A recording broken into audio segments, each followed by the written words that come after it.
Eu sou o professor Paulo Daines, do Instituto Federal de São Paulo. Esta é uma aula síncrona do curso de Laboratório de Conversão de Energia 1.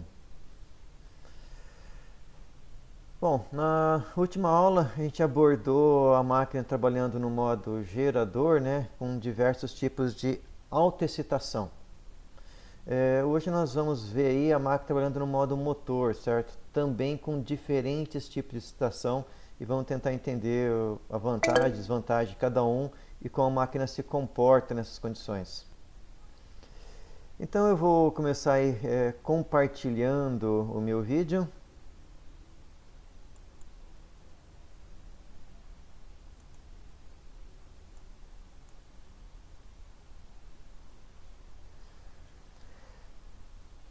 Então eu acredito que vocês já consigam acompanhar aí, né? Eu vou abrir então nossa apresentação no PowerPoint.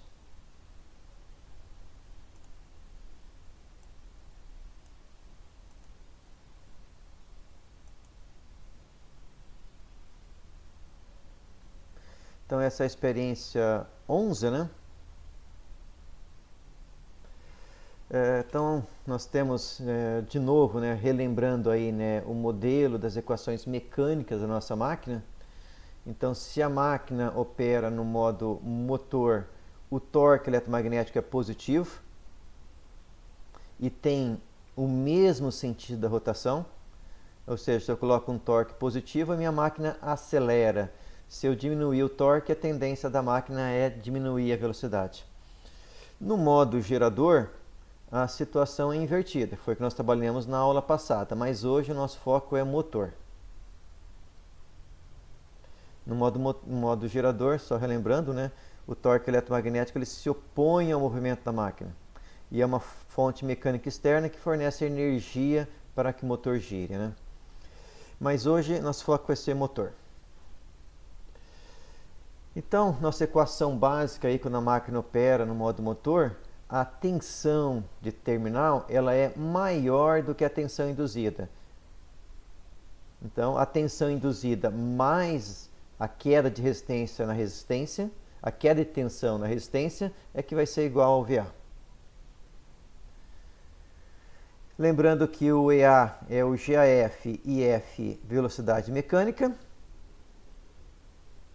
Se eu quiser então calcular a potência elétrica da máquina, basta eu pegar a equação de tensão e multiplicar pela corrente de terminal. Tem corrente de armadura. Então a gente obtém ali o GAF, F, ômega M e A, mais RA e A ao quadrado. O segundo termo é claramente perda Joule na resistência. E o primeiro termo é o que a gente chama de potência eletromecânica. Então é essa potência eletromecânica que é transferida do circuito elétrico para a parte mecânica, que é convertido de energia elétrica em energia mecânica. Se eu quiser obter o torque, novamente, basta então eu pegar essa potência eletromecânica e dividir pela rotação. Eu elimino a rotação aqui na potência, fico com torque eletromecânico, já F e A.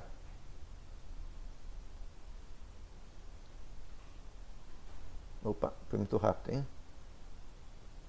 Agora sim.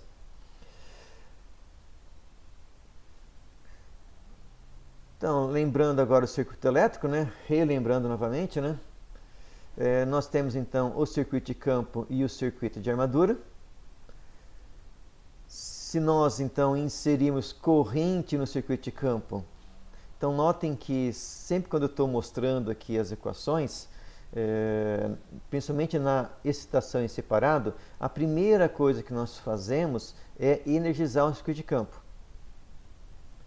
Se eu energizar o circuito de armadura primeiro e depois de campo, se eu energizo o circuito de armadura sem corrente de campo, a tensão induzida é zero. Ou seja, a única coisa que vai restringir a corrente de armadura é a resistência de armadura, que é muito baixa. Então, se eu energizo aqui o campo sem energizar a armadura, essa corrente dispara, certo? Vai para um valor muito alto Enquanto eu não energizo o circuito de campo, a minha máquina não parte e a minha corrente, só que a minha corrente armadura fica muito alta. Então, o procedimento mais seguro é, no caso da excitação em paralelo, você energiza os dois ao mesmo tempo. Mas no caso aqui da excitação em separado, é melhor sempre primeiro energizar o circuito de campo, para depois energizar o circuito de armadura. Assim a minha máquina vai partir mais rápido e essa corrente vai ficar num valor elevado por pouco tempo. Note que conforme a minha máquina acelera, né, e essa automaticamente, conforme a rotação maior tensão de armadura, essa corrente vai depender da diferença de tensão em cima da resistência, conforme essa tensão vai aumentando, a corrente armadura vai diminuindo. Até que a máquina vai atingir um ponto de equilíbrio que vai puxar a corrente suficiente para manter a velocidade da máquina constante.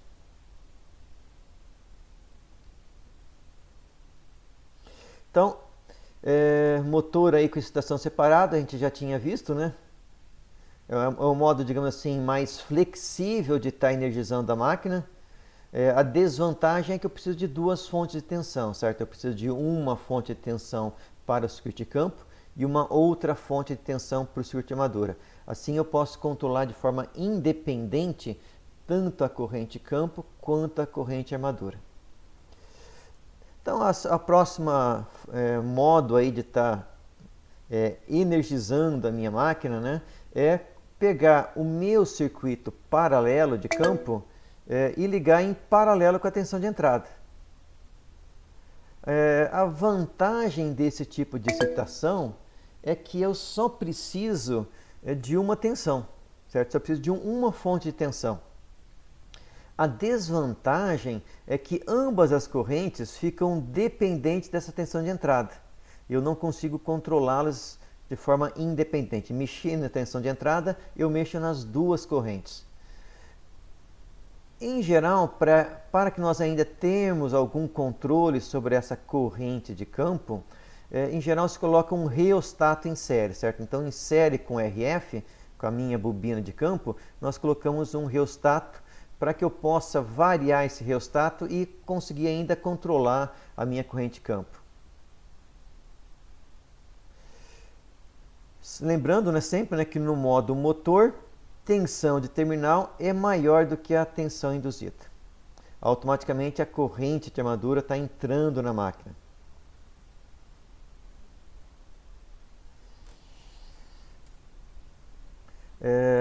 Um segundo modo aí que nós temos então de excitação, né, é a excitação composta. Então, na excitação composta, além do circuito paralelo, nós também colocamos o circuito série. Aqui novamente eu não tenho controle independente, né, sobre essas correntes, porque eu tenho uma única fonte de tensão. Então o fato de você ter a única fonte de tensão é uma vantagem, porque eu não preciso de uma segunda fonte, mas também uma desvantagem porque eu não consigo controlar as correntes paralelo e série de forma independente.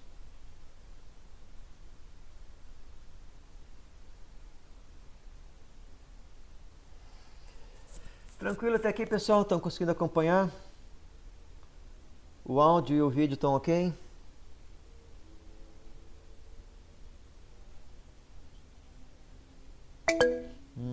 Então tá jóia.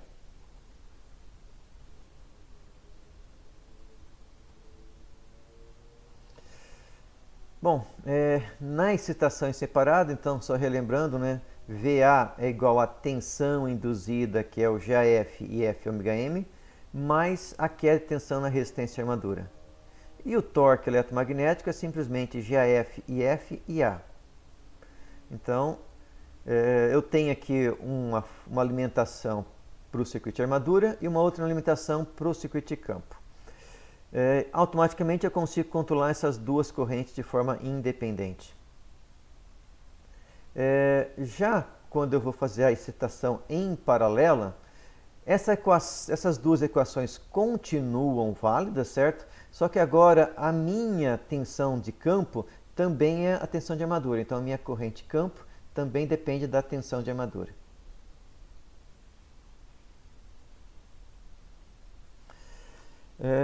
Bom, aqui as as conexões da nossa máquina, né? Então nós temos aqui o circuito de armadura que está próximo ao rotor.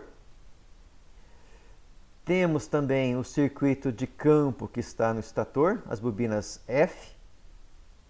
E aqui então as nossas bobinas de campo série. Tem o terminal D.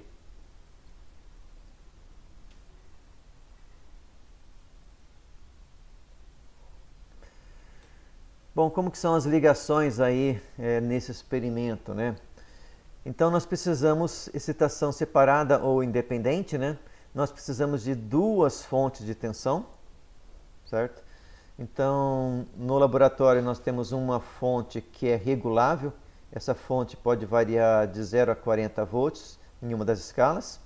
E temos uma segunda fonte de tensão que é fixa, certo? Ela tem somente duas escalas. Em uma das escalas a tensão é fixa em 32 volts. Então nós vamos utilizar essa fonte que é variável para controlar aqui a corrente de campo. Então nós também medimos com o amperímetro essa corrente de campo. E o circuito de armadura vai ser alimentado então por essa fonte de 32 volts constantes. E para poder regular um pouco a corrente e a tensão de armadura, nós utilizamos aqui um reostato. Esse é um reostato bem pequeno, a sua resistência varia de 1 a 3 ohm, mas já é o suficiente para poder influenciar aí nessa corrente. No circuito de armadura, nós medimos então tensão e corrente. Notem que nós não estamos medindo a tensão da fonte, certo? Nós estamos medindo a tensão que é aplicado no circuito de armadura, após o reostato.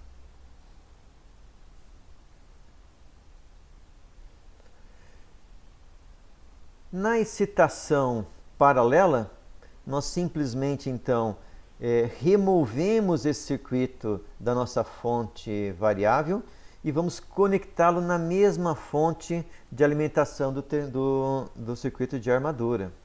Então, nós puxamos a alimentação aqui do circuito de campo para pegar aqui a tensão de armadura.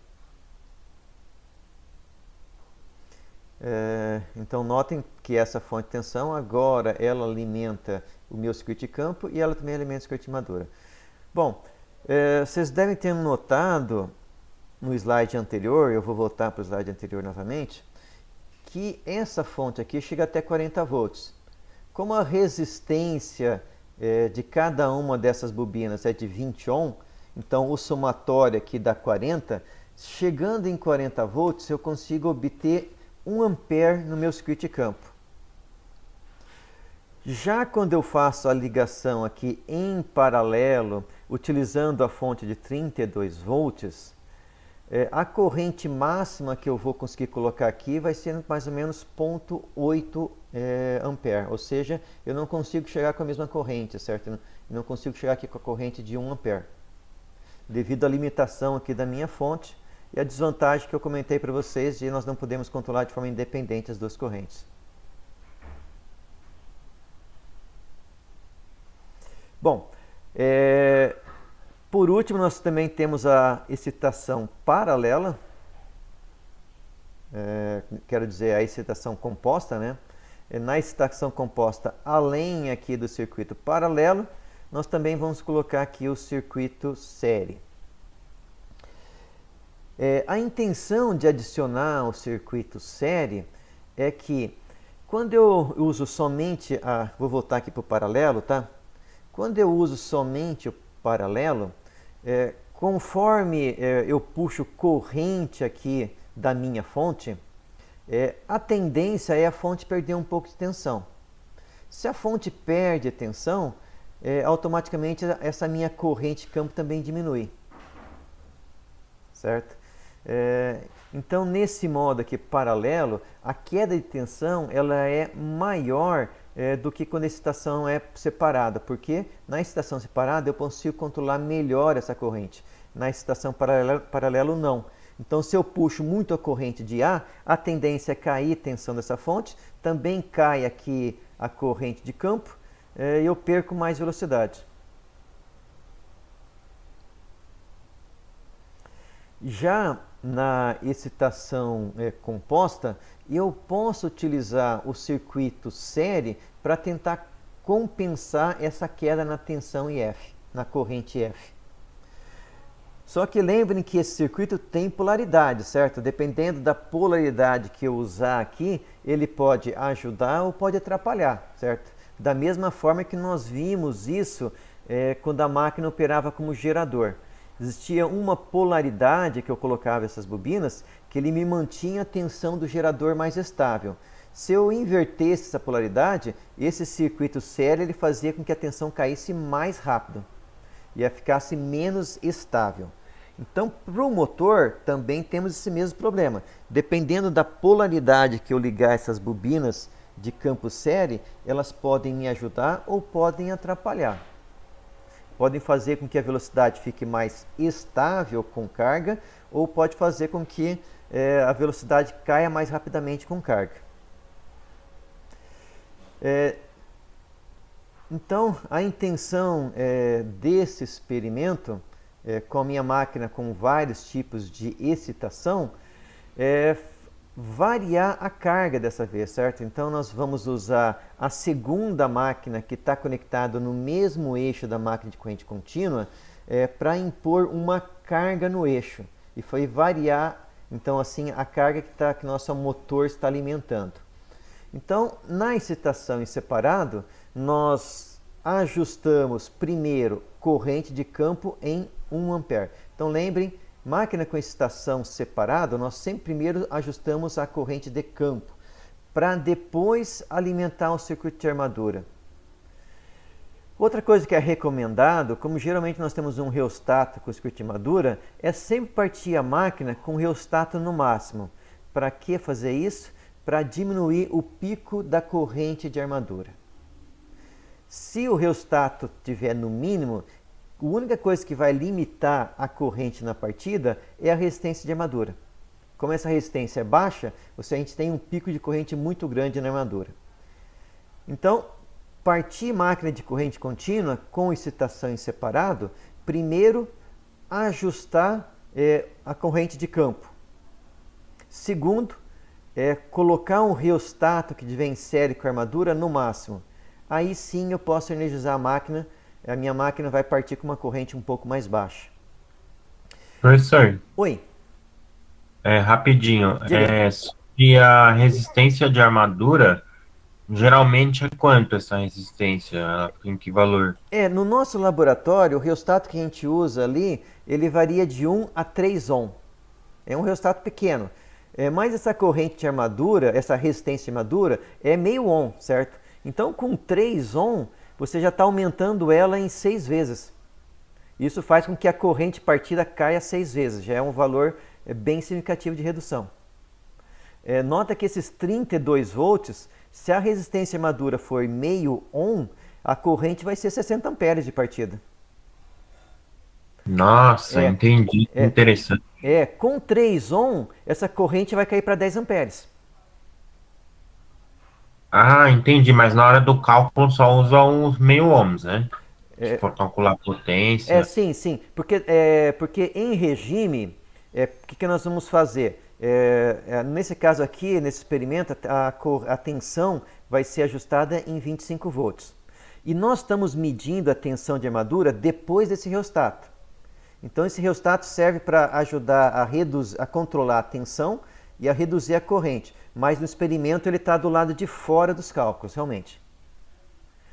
Porque, vou até voltar ali para o... Porque, notem que a nossa tensão aqui, ela está sendo... eu tenho a minha fonte, certo? 32 volts. Eu tenho aqui essa resistência, que é o reostato, e eu estou medindo a tensão em cima da armadura. Se eu tivesse medindo a tensão antes dessa reostato, aí eu teria que considerá-lo também.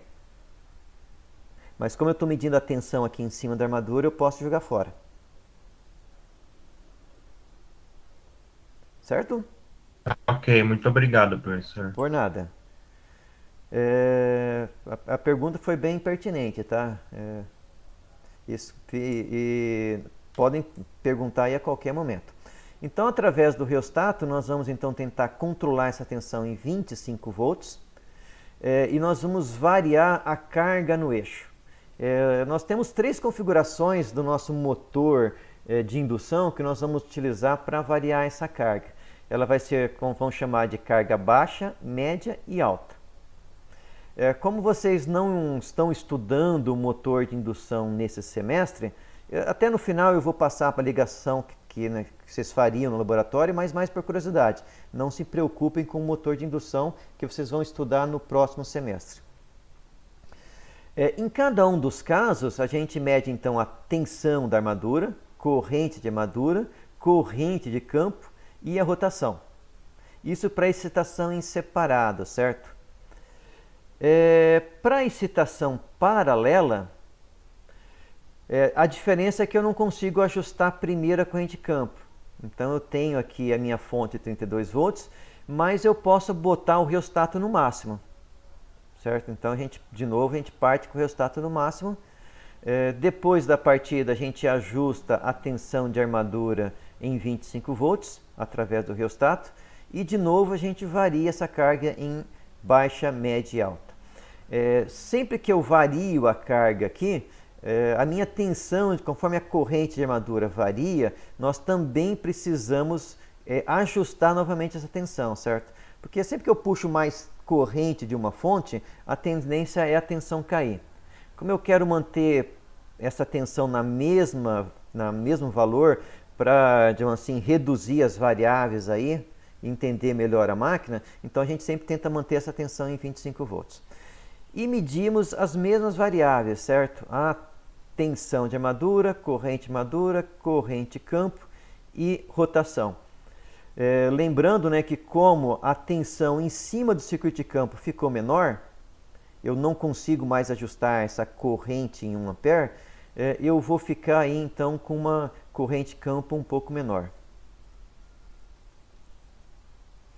E por último, a excitação composta, né, que é exatamente o mesmo procedimento aí do item 2.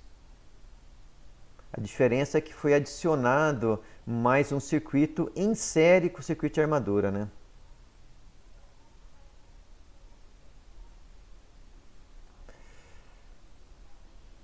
Então, a recomendação que eu sempre faço no laboratório, né?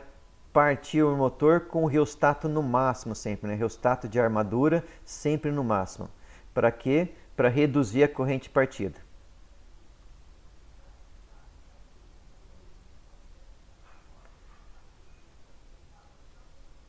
Bom, então para poder aplicar uma carga nesse nosso motor de corrente contínua, nós colocamos o motor de carga baixa, nós deixamos o motor de corrente alternada desligado.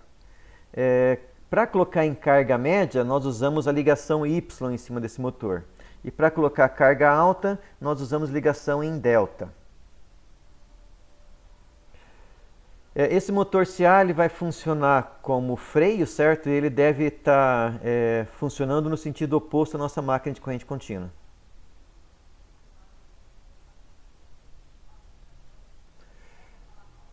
O que eu vou querer que vocês façam no relatório, certo? Então, são fazer os cálculos aí, né?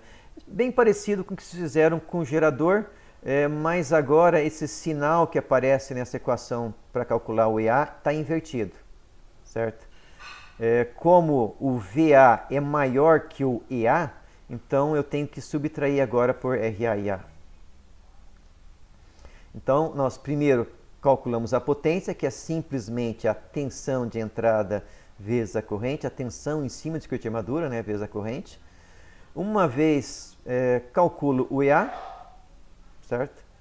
Uma vez que eu tenho o EA, eu posso então calcular a potência eletromecânica e também posso calcular o torque eletromecânico. Basta eu dividir pela rotação. Lembrando que eu sempre tenho que usar a rotação em radianos por segundo e o equipamento do nosso laboratório sempre mede em RPM. Então eu preciso que dividir por 2π, né? Para obter aí a minha rotação em radianos por segundo. Na verdade, eu preciso dividir por 60 e multiplicar por 2π. No motor com excitação paralela são exatamente os mesmos cálculos. A diferença é que esse F vai ficar um pouco menor. E no motor com excitação composta, como eu tenho aí duas fontes, né, que estão me gerando tensão EA, eu tenho o circuito de campo e tenho aqui o circuito série.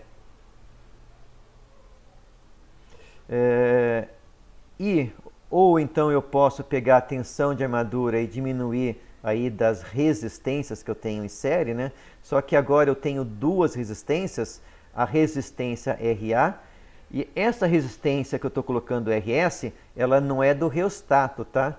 Ela é da bobina de campo série. Então, nossa bobina de campo série, ela também tem uma queda de tensão, então eu tenho que subtraí-la aí para estar calculando a tensão de armadura. Uma vez que eu tenho a tensão de armadura, eu posso calcular a potência eletromecânica, e com a potência eletromecânica, basta dividir pela rotação que eu tenho o torque eletromecânico. Então, são esses os cálculos que nós vamos fazer aí nesse experimento. Então, aqui mais por curiosidade, a conexão que nós vamos utilizar na nossa máquina aí de corrente alternada, na máquina de indução, na ligação, então eu tenho aqui as bobinas U é uma fase, bobina V é uma segunda fase e a bobina W a terceira fase, né, motor trifásico. Então, para fazer a conexão em Y, eu primeiro coloco as bobinas de cada uma das fases em série, e conecto todos o negativo das bobinas num único ponto. E a alimentação vem pelo positivo, terminal 1 de cada uma das fases. Então, desse modo, se você redesenhar isso aqui, vocês vão ver que isso aqui está em Y. O circuito de rotor é simplesmente curto-circuitado. Para fazer a ligação delta, eu abro o nó que eu tenho aqui no Y e ligo terminal 1 de uma fase no negativo da outra, terminal positivo de uma fase no negativo da próxima, e terminal positivo da terceira fase no negativo da primeira. Então, redesenhando isso aqui, vocês vão ver que está em delta. Mas isso aqui vai ser objeto de estudo de vocês para o próximo semestre, certo? Não se preocupe com isso agora. A única coisa que vocês precisam saber é que com essa ligação delta, vocês vão aplicar uma carga maior do que com a ligação em estrela. Certo? Então, são três configurações de carga, motor CA desligado, conexão Y e conexão delta. Assim eu consigo variar a carga aplicada ao meu motor de corrente contínua.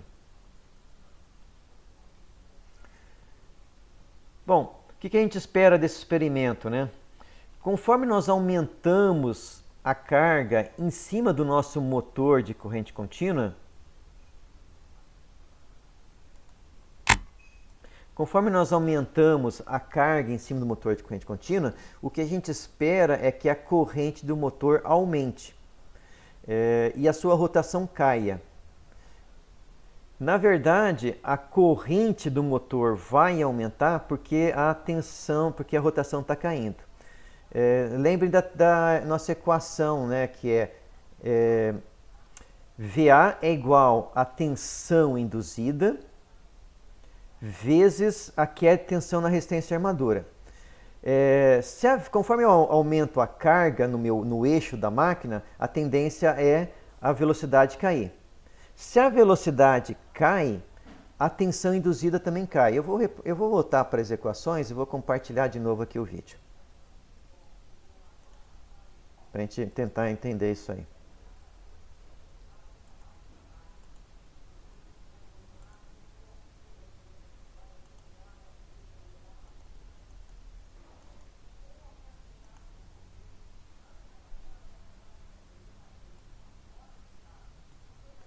Então, notem o seguinte. Apliquei carga no eixo da minha máquina, vou voltar até para essa equação aqui. Apliquei carga no eixo da máquina, automaticamente eu vou ter uma aceleração negativa, ou seja, a velocidade vai começar a cair, conforme eu aumento a carga no eixo que está se opondo ao movimento. Bom, se a velocidade começa a cair, a tensão induzida diminui. Certo? Se a tensão induzida diminuir, notem que em cima dessa resistência eu tenho o VA menos EA. Se o EA cai, a tensão em cima da resistência vai aumentar. Aumentando a tensão, a corrente aumenta. Conforme a corrente aumenta, o torque da máquina vai aumentar, até que ele compense o torque de carga. Esse vai ser o novo ponto de equilíbrio da máquina. Então, sempre que eu coloco mais carga em cima de uma máquina de corrente contínua, a tendência é velocidade cair, corrente de armadura aumentar, para que o torque eletromecânico aumente para o mesmo valor do torque de carga. Tranquilo, pessoal? Deu para entender essa dinâmica? Aumentei carga, velocidade cai, tensão induzida cai, corrente armadura aumenta e o torque eletromecânico também aumenta. Se eu quiser operar na mesma velocidade, querer que a minha velocidade não diminua, o que eu tenho que fazer é aumentar a tensão de armadura. Se eu aumentar a tensão de armadura, a corrente vai aumentar e não vai ser necessário que a velocidade caia. Certo? A gente consegue manter a velocidade constante, mas a gente aumenta aqui a corrente armadura através do aumento da tensão, não através da queda de velocidade, certo? Então, máquina de corrente contínua é muito fácil fazer o seu controle de velocidade. A princípio, ela é estável, certo? Se eu aumentar uma carga nela, ela vai encontrar um novo ponto de equilíbrio através da redução de velocidade. Mas se eu não quiser que aconteça a queda da velocidade, eu preciso atuar em algum dos parâmetros. Em qual que eu posso atuar? Tensão de armadura.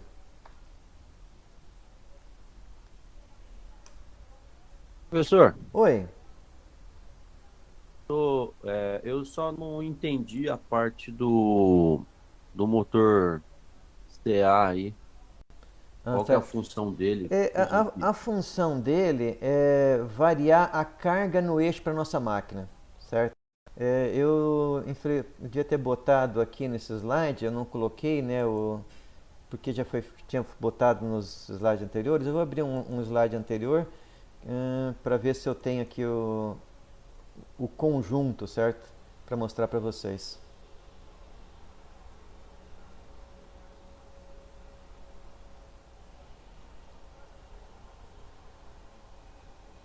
Só um pouco, vamos ver se nesse slide eu tenho. Eu devia ter colocado em todos os slides.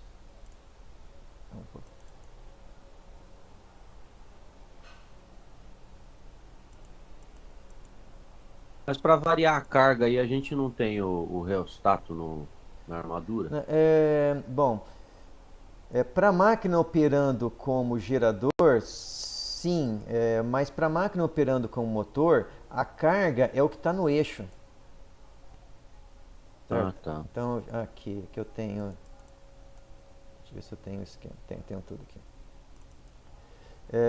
Então, aqui nós temos a nossa máquina de corrente contínua e aqui nós temos essa máquina trifásica, certo? Bom, o que é carga para essa máquina aqui? É resistência no eixo, certo? Oposição ao movimento no eixo. Para a máquina operando como gerador, é o inverso, certo? Carga para um gerador é alguma coisa que eu conectar no terminal da máquina. Alguma coisa elétrica que eu conectar no terminal da máquina que eu estou fornecendo potência elétrica. Mas para a máquina operando no motor, o fluxo de potência é inverso, certo? Eu forneço potência elétrica para poder fornecer potência para o eixo. Eu vou rapidinho aqui, acho que eu tenho um diagrama melhor aqui, certo?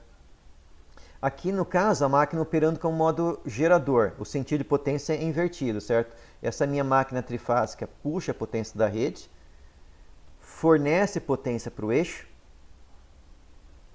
Então, nessa configuração, a máquina de corrente contínua é uma carga para o eixo e ela opera como gerador, fornecendo potência elétrica aqui nos seus terminais, certo? Para essa máquina operando como motor, esse fluxo se inverte. Acho que eu não tenho aqui, vou ter... Não tem. Então, para essa máquina aqui operando como motor, o fluxo é inverso. Ela puxa a potência elétrica, fornece potência mecânica para o eixo no sentido invertido, ou seja, carga para o motor é alguma coisa se opondo ao movimento de rotação. Aquelas duas configurações que eu te passei aqui para esse motor de indução, elas vão variar a carga no eixo aqui da máquina. Se ela estiver desligado, é a carga baixa, ligação estrela vai dar uma carga média e ligação delta vai ficar mais alta a carga ainda, certo? Isso porque as rotações são diferentes. As Por isso que vai. as rotações são diferentes, a alimentação em cima dessa máquina é diferente com cada uma das ligações, então ela varia o torque de oposição ao movimento da máquina, certo? Então, vou voltar para o modelo mecânico. Então, o reostato da armadura é só para a partida, então. A função do reostato da armadura é conseguir controlar a tensão de armadura e a sua corrente, certo? Então, conforme eu coloco um reostato aqui em série aqui com a minha armadura, como eu tenho corrente e armadura, eu tenho uma queda de tensão e eu vou baixar a tensão aqui, certo? Quanto maior o valor que tiver o reostato, menor vai ser a tensão de armadura. Então, a função do reostato é tentar controlar aqui a tensão de alimentação. É porque no laboratório nós temos duas fontes de tensão. Uma que é variável e de menor potência, por isso a gente usa essa para o circuito de campo. Então, com essa fonte variável, eu não preciso de reostato, eu posso variar a tensão da fonte e ajustar a corrente. A segunda fonte que nós temos, que tem uma potência maior, e que a gente usa a fonte de potência maior por circuito de armadura, ela é uma fonte que é fixa. Ela tem dois valores de escala, certo? Mas uma vez que eu coloquei numa escala, eu não consigo alterar. Então, para eu poder ter algum controle sobre a tensão, nós usamos esse reostato. Entendi. O senhor ainda não liberou os dados experimentais, né? Não, ainda não. Eu estou fazendo uma análise deles, certo? Para depois liberar para vocês. Então, vou aproveitar que eu estou compartilhando e vamos aqui no Moodle dar uma olhadinha. Então, no Moodle nós temos os slides aqui, certo? Eu vi também que o roteiro eu preciso atualizar umas equações ali, certo? Então, no dia de hoje eu vou ainda atualizar o roteiro e disponibilizar para vocês as medições, certo? Como eu falei no início, né, essa aula está sendo gravada, então também aí no dia de hoje eu devo disponibilizar aí o vídeo dessa aula, certo? Vocês têm aqui o vídeo do semestre anterior, certo? Se alguém quiser, por curiosidade, dar uma olhada, aqui tem o vídeo da aula assíncrona do semestre passado. Mas ainda no dia de hoje eu devo colocar o vídeo desta aula aqui também. Além de atualizar o roteiro e também fornecer as medições para que vocês possam fazer os cálculos. E só aí então relembrando, né, além da nossa aula de hoje, nós vamos ter mais uma aula de simulação. E nós devemos então com isso aí fechar aí o conteúdo aí da nossa disciplina. Professor, Sim. no experimento 10, a resistência de armadura também é meio, tanto para série quanto paralelo, pode usar meio? Vocês têm que usar os valores que foram calculados No experimento 7 deu 8, 0,8. que dependendo da máquina, a gente tem 3 máquinas em laboratório ali, né? Essa resistência varia entre o valor entre meio e 1 ohm, dependendo da máquina, certo? Então, tem que usar o valor que está aqui. Se deu ali 0,8, é esse valor que tem que ser utilizado. Quando o pessoal está no laboratório, eu sempre peço para as equipes utilizarem sempre a mesma máquina por causa disso, né? Se eu faço o cálculo de uma resistência com uma máquina e depois vou para outra, aí acaba dando alguma discrepância nos dados, certo? Então, no laboratório eu sempre peço para que as equipes usem sempre a mesma máquina. Ok, obrigado. Tá, por nada. Mais perguntas aí, pessoal? Pode ser aqui do laboratório, alguma coisa ali da aula teórica também, pode ficar à vontade.